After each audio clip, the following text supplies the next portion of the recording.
Nothing. Everything.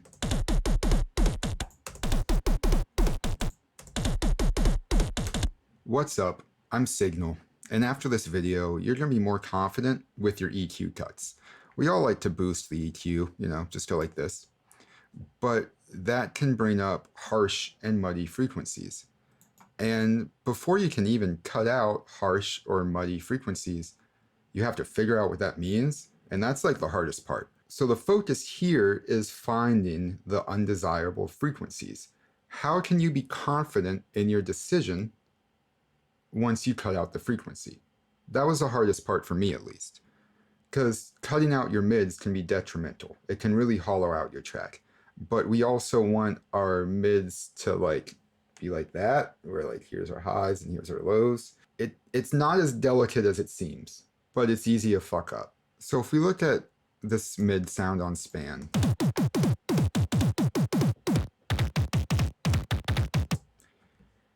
sometimes you'll be able to see frequencies that are obviously muddy. Because this is a distorted sound, really distorted, you can see it start to square off right here. Right, that was flat. That was straight flat. Yeah. So how do we find the murk in that? Well, I'll play it. This is probably important here. I'm going to focus in on these little humps. Let's just air over it. That hump right there. Up here, if you look, that's an F. Now, F is my root, so I'm not going to cut that out. The whole track is in F major. So if I go down here, if things seem a little busy, man, I feel like closer to the 300 range is where I'm at. So we're just going to feel it out. We're not going to raise the volume and fuck up our hearing. We're just going to look for this point of comfort. So here we are.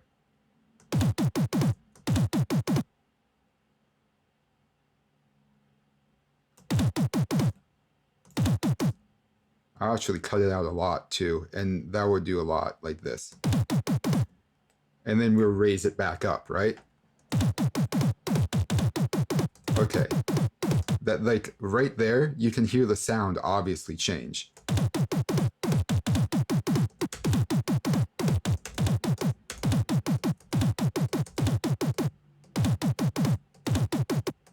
Right? I can hear a lot just by doing that, like this. We're going to look for the point where the sound is strongest, where it's most solid.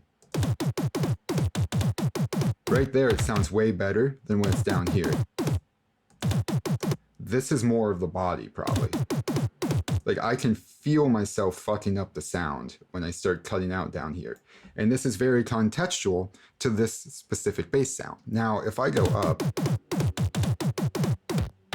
now that sounds good. What if I blow past it? I don't want to do that. If you want, you can even cut out the highs so you can focus better. Yeah.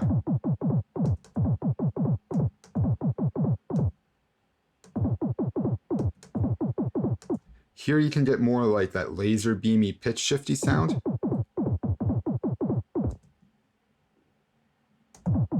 Right there, it's very solid. Let's get rid of that swoop span.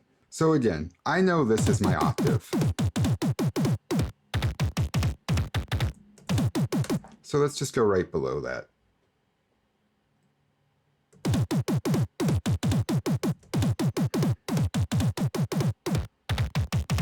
I like that. That sounds really good. And I was actually on the money. How do I know that? I'm in F major. That's the important part. That's all that matters.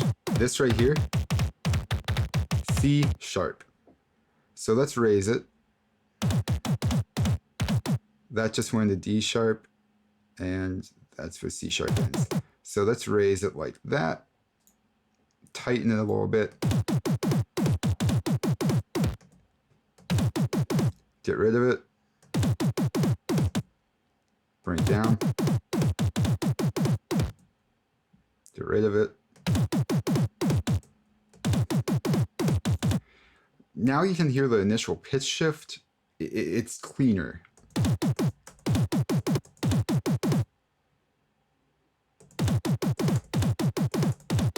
And that's all you need to do to find like the exact frequency that you should cut out in your situation is tune it.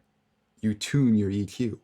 I know this is a bad range for what's going on with the sound, but it's very hard to know the difference between 270 hertz and 280 hertz when we have all this stuff going on, right? Like for so long, I'd stress over those small numbers. And I couldn't figure out where should I just chill, just move away from the engineering aspect and focus on the musical aspect. Because when you're piling a bunch of distortion on shit, you want it to sound harsh. Let's turn on the sub.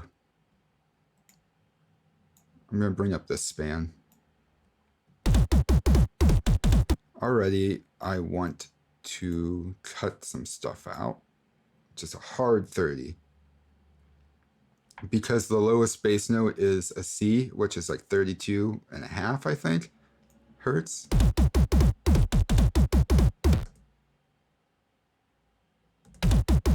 Okay, that's good enough for me for now.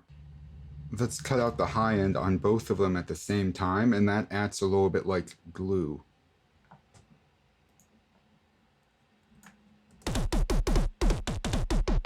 You know, we're just gluing them together and stuff. Because up here, it's easier to tell the difference.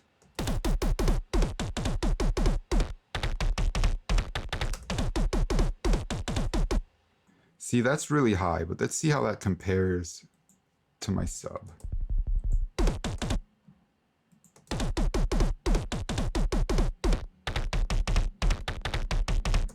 Okay, so this 350 is playing an octave, right? I feel like this is a little loud for the sub, but I don't want to turn the sub up. Instead of utilizing the EQ for cleaning up the individual track, I'm going to come over here and utilize the EQ for cleaning up the group. And then it makes more sense for me to EQ the mids relative to the lows.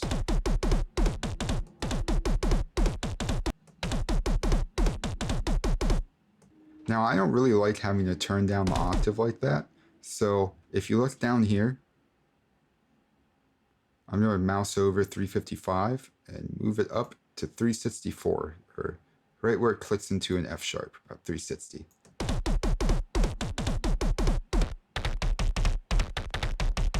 And then maybe I could take a little more out and tighten it just a bit. So what we have missing, if this is our sub and these are our mids, our highs need to go up a little bit. If we just boost the highs, we're still going to have a bunch of harsh frequencies. This region right here is what we're going to boost to add presence, but first I'm going to make some cuts. Right here, we have this peak. That's a D sharp, and that's an E. The E is a seventh. We really don't need it as much compared to what's going on down here, which is the root. And then if you look up here, we have a flattened second. Theoretically, it'd probably be a ninth because it's in the high end, but it's a flattened second or a flattened ninth. That G sharp isn't poking out, so that's good. So I'm just going to come in here and I'm going to cut out some of those frequencies that I just don't want to see. Like, I just don't want to look at them. Like 505. And these ones we're going to cut a lot because you can see how high that is relative to that root note.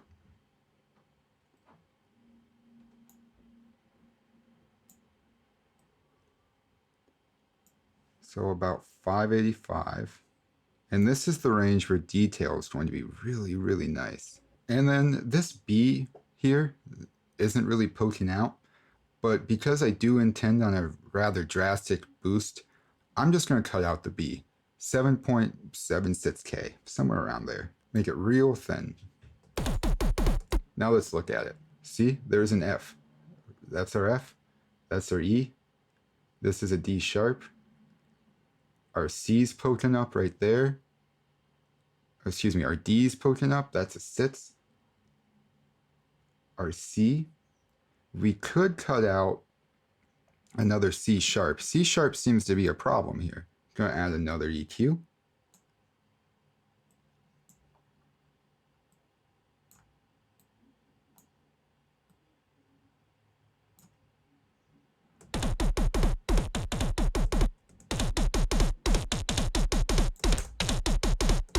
See how much crispier that is?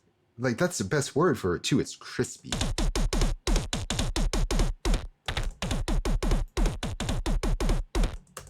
So you can see here I'm adding a dip of about 370, but I need to move it up to get it out of that range of an in-tune note.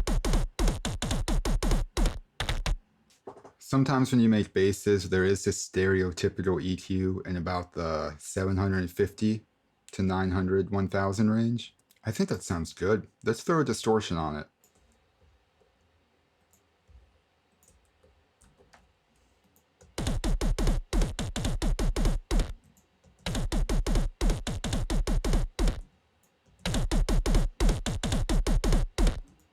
So let's hear all this without the EQ.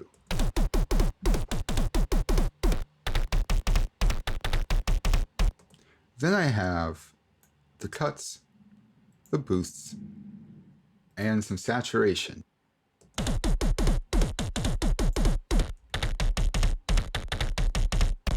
Okay, nothing, everything.